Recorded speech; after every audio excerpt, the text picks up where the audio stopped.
やろうね。力がみなぎってきたわ。そんな。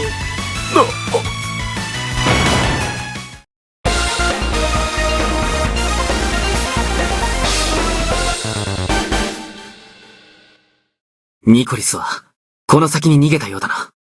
おそらくそこにボーゼルもいるのでしょう。レディン、部下が迷惑をかけたな。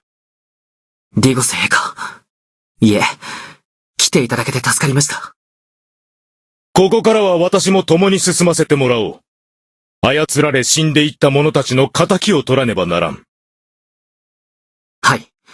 共にニコリスとボーゼルを倒しましょう。いよいよですね、王子。ああ。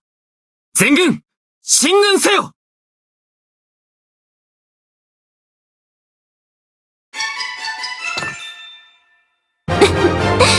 ちょっとやりすぎてしまったかしら。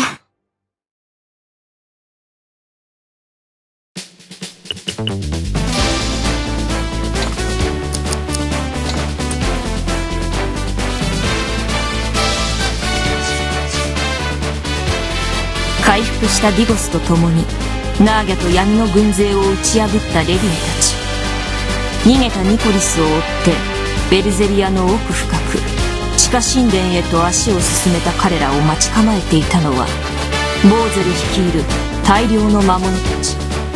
バルディア、ダルシスの連合軍と闇の軍勢。果たして勝利の女神はどちらに微笑むのか。